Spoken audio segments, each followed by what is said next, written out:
30वां सोमवार। चैत्र मास के चारों सोमवार 30वां सोमवार कहलाते हैं। इन सोमवारों को जगदीश जी के पट अथवा बेतों की पूजा होती है।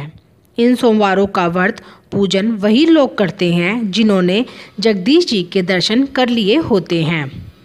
दोपहर तक श्री जगदीश जी के दर्शन करके आने वाला अथवा घर के प्रमुख व्यक्ति व्रत करने वाले होते हैं। व्रत के समय श्री जगदीश जी के पट एकापटा पर पधारे जाते हैं। कथा। प्राचीन काल में भाटों का एक परिवार बड़ा निर्धन था। एक दिन भाटिन ने अपने दामाद तथा पुत्री को भोजन कराने की इच्छा प्रकट की। भाट कई गांवों से भिक्षा मांग कर ले आया। भाटिन ने स्वादिष्ट भोजन तैयार किया। भोजन बनाकर हाथ पैर धोने के लिए बाहर गई। दोनों ने रसोई में जाकर देखा तो वहाँ केवल एक छोटी तथा बड़ी 2 रोटियां ही थी। वे बड़े दुखी हुए। फिर भी उन्होंने अधिक निराशा न होकर बड़ी रोटी दामाद को तथा छोटी रोटी पुत्री को दे दी। दामाद तथा बेटी को विदा करके भाट श्री जगदीश जी के दर्शनों के लिए निकला। उसने रास्ते में देखा बहुत से लोग वृक्षों के पत्ते तोड़ तोड़ कर दोने अथवा पतले बना रहे हैं। कारण पूछने पर लोगों ने उसे बताया कि राजा के महल में श्री जगदीश जी का भंडारा है। भाट भी उनके साथ काम करने लगा। सायंकाल होने पर वह भी उन्हीं के साथ राजमहल में गया।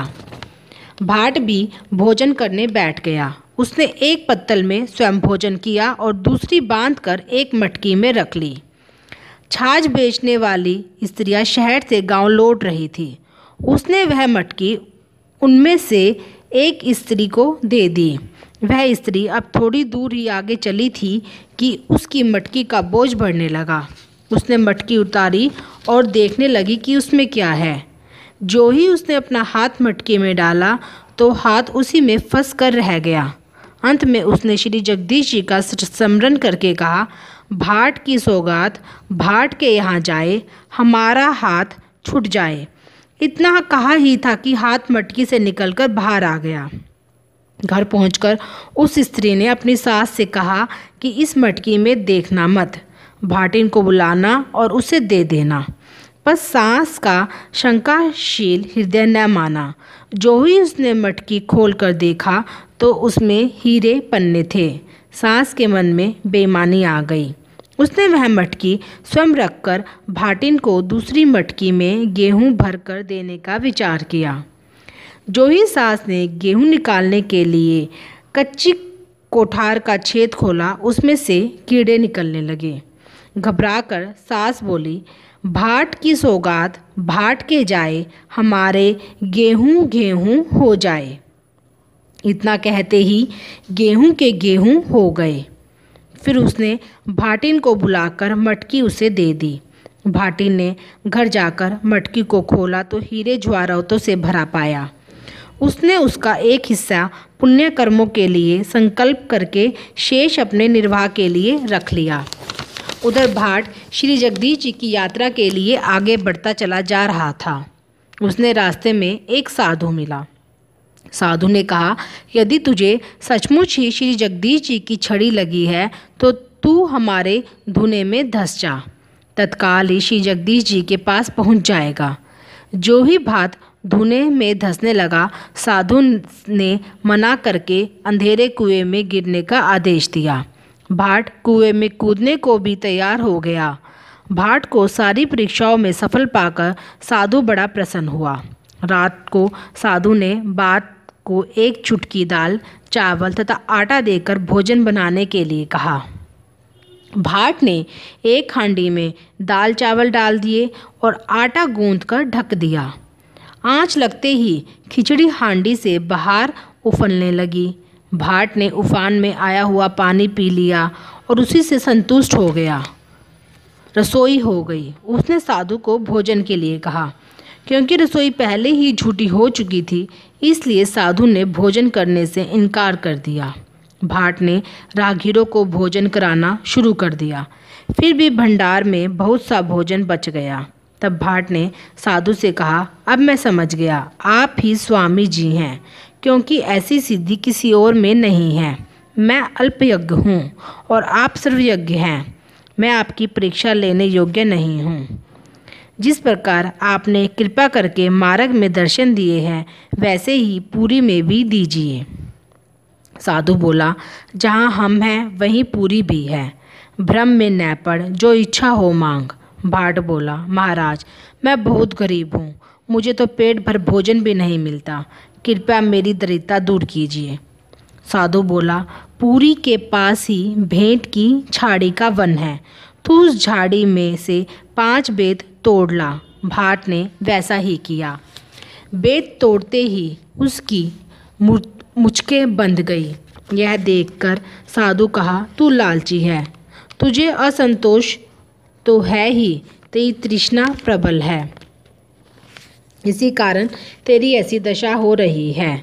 तू इन भेदों को छोड़ने का संकल्प करके केवल 5 भेद लेकर चला जा। भाट ने वैसा ही किया। वह 5 भेद लेकर साधु के पास पहुंचा। साधु ने उसे पीपल की एक बटलोई देकर कहा, चैत्र मास के प्रत्येक सोमवार को हमारे नाम पर भंडारा देना। ऐसा करने से इस बटलोई में 56 प्रकार के व्यंजन मिलेंगे। बटलोई लेकर प्रसन्नचित भाट घर की ओर लौटा। रास्ते में वह एक स्थान पर पानी पीने लगा और उसकी अंजलि में टेसू का एक फूल आ गया। फूल को देखते ही उसे स्मरण हुआ कि आज चैत्र मास का पहला सोमवार है। भाट ने पास ही खेत में काम कर रहे लोगों को बुलाकर उसी स्थान पर पूजा करके कथा करनी चाहिए, पर कोई भी उसकी कथा सुनने को राजी न हुआ। वह निराश होकर आगे बढ़ गया। उसके जाते ही किसानों का अनाज अपने आप जलने लगा। वे भाट को वापस बुला लाए। भाट ने पुनः बेतों की पूजा करके कथा कही और अपने घर की ओर चल दिया। भाट की 2 लड़कियां थीं, एक अमीर के घर ब्याही हुई थी, दूसरी गरीब के यहाँ। तीसरे सोमवार को भाट बड़ी लड़की के घर पहुंचा। उसने बेटी से कथा सुनने के लिए कहा, पर बेटी ने ध्यान न दिया। तब वह अपनी गरीब बेटी के यहाँ गया। वह आदर भाव से पिता से मिली। उसने पिता की इच्छा अनुसार चौका लगाया। भाट ने श्रद्धा भाव से पूजन किया। लड़की घर से सन की अंटी लेकर बनिए के यहाँ से गुड़ घी आदि ले आई। उसी घी गुड़ से साधु के नाम का हवन करके कथा कही। भाट ने साधु द्वारा दी हुई बटलोई में बेंट डालकर खटखटाया। उसमें से कच्चे पक्के 56 प्रकार के व्यंजन के ढेर लग गए। गांव के लोग प्रसाद लेने आए। भाट ने उन्हें भोजन कराया। चलते समय भाट ने अपनी लड़की को श्री स्वामी जी का स्मरण ध्यान करने का जैसा आदेश दिया, लड़की नियम पूर्वक वैसा ही करने लगी। उसके घर में नित्य प्रति धन धान्य बढ़ने लगा। जब भाट अपने गांव के समीप पहुंचा तो उसे वहां विशेष चमत्कार दिखाई दिया। गांव से बाहर नए नए बाग बगीचे, मंदिर, तालाब आदि देखकर वह विस्मित रह गया। उस दिन भी सोमवार ही था।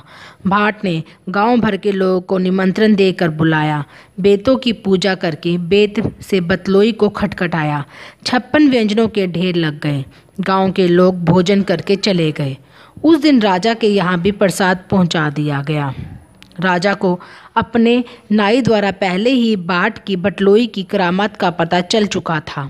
राजा ने किसी प्रकार से भाट की बटलोई हड़पने की बात मंत्रियों से कही। मंत्रियों का परामर्श था कि राजकुमार को भाट के घर भेजना चाहिए। वह हठपूर्वक उससे बटलोई ले लेगा। यदि भाट न दे तो बलपूर्वक बटलोई छीन ली जाए। दूसरे दिन सेवकों सहित राजकुमार भाट के घर पहुंचा।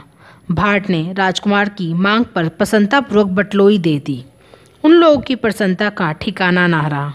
राजा ने नगर भर में भोजन का निमंत्रण भिजवा दिया, किंतु बतलोई में बेंट डालकर खटखटाने पर उसमें से कुछ न निकला। भोजन के लिए आए हुए लोग भूख से व्याकुल हो रहे थे। भंडारा भी खाली था। राजा ने क्रुद्ध होकर भाट को पकड़ने के लिए सिपाही भेजे, किंतु वह तो पहले ही भाग निकला था। भाट भयभीत होकर स्वामी जी के पास चला जा रहा था कि रास्ते में आम के 2 वृक्ष, 2 पोखरे, एक भोज वाली स्त्री, एक सांप, एक घोड़ा मिला। घोड़ा भाट से बोला, स्वामी जी से मेरा संदेश कहना कि मैं बहुत दिनों से सज संवर कर घूम रहा हूँ। मुझ पर कोई भी सवारी नहीं करता। भाट आगे बढ़ा तो उसे एक नदी, एक गाय तथा एक अध बने मकान का मालिक मिला। वे सब दुखी थे। उन सब के संदेश लेता हुआ भाट जगदीशपुरी के समीप जा पहुंचा। वहां स्वामी जी ने उसे पुनः दर्शन दिए। उसने स्वामी जी को साष्टांग प्रणाम करके बटलोई तथा अपने बड़े बेटे दामाद की घटना कह सुनाई। स्वामी जी ने उससे कहा, घर लौट जाओ, राजा से बटलोई ले लो, अपने बेटी दामाद को कहानी सुना दो। भाट स्वामी को दंडवत प्रणाम करके लौट पड़ा। वह जितने कदम घर की ओर उठाता उतना ही बहरा होता जाता था। वह घबरा कर पुनः स्वामी जी की ओर चल दिया। वहां पहुंचकर उसने रास्ते में मिलने वालों के संदेश कह सुनाए। स्वामी जी ने बताया कि वे आम के पेड़ पूर्व जन्म की देवरानी जेठानी हैं। वे सदा कलह करती रहती थी, कभी भी मिल कर नहीं रहती थी। इसी कारण उनका जल कोई नहीं पीता। तुम दोनों पोखरों का 5-5 चुल्लू जल पीना, सब लोग उनका जल पीने लगेंगे। भोज वाली स्त्री स्वार्थीन है। उसने पूर्व जन्म में दूसरों से अपने भोज को उतरवाए पर उनके भोज नहीं उतारे, इसलिए उसे यह दंड मिला है। तुम यदि उसके भोज को स्पर्श कर दोगे तो उसका भोज उतर जाएगा।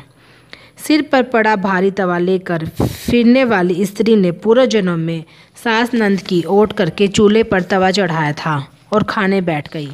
तू उसका तवा छू लोगे तो उसका पाप दूर हो जाएगा। आधा भाभी ने तथा आधा बाहर रहने वाला सर्प पुनर्जन्म में प्रधान था। उसने औरों की विद्या तो ली थी पर अपनी विद्या किसी को न दी थी। तुम्हारा स्पर्श पाकर वह भी चलने लगेगा। गाय पूर्व जन्म में स्त्री थी। उसने अपनी सोत तथा अपने पुत्र में झगड़ा लग करवाया था, इसलिए उसे बेटे का वियोग हुआ। तुम उन्हें भी मिला देना। घोड़ा अपने स्वामी को रणभूमि में लड़ता छोड़कर भाग गया था। यदि तुम उस पर सवार होकर 5 कदम चलोगे तो सब उस पर सवारी करने लगेंगे। आधे बने मकान के मालिक से कहना कि उसके नगर में कोई कन्या कुंवारी है। उसके माता पिता बड़े निर्धन हैं। उस कन्या का यदि वह किसी अच्छे घर में ब्याह कर देगा तो उसका मकान सहज ही उठ जाएगा, उसकी समस्त मनोकामनाएं पूर्ण हो जाएगी। इतना कहकर स्वामी जी अंतर्धान हो गए। जब रास्ते में सबको संदेश पहुंचाता हुआ भाट अपने गांव पहुंचा तो राजा ने उसे बुलाया और उसका भव्य स्वागत किया। उसकी बटलोई उसे लौटा दी। भाट ने स्वामी जी की पूजा की, लड़की और दामाद को बुलाया और उन्हें कथा सुनाई। कथा सुनने से उनकी संपत्ति पहले जैसी हो गई। इसी प्रकार कुदरती भाट की यात्रा के समय से 30वां सोमवार की यात्रा का प्रचलन हुआ। टेसू के फूल से पूजने की परंपरा भी यहाँ से ही शुरू हुई, इसलिए इसे 30वां सोमवार कहते हैं।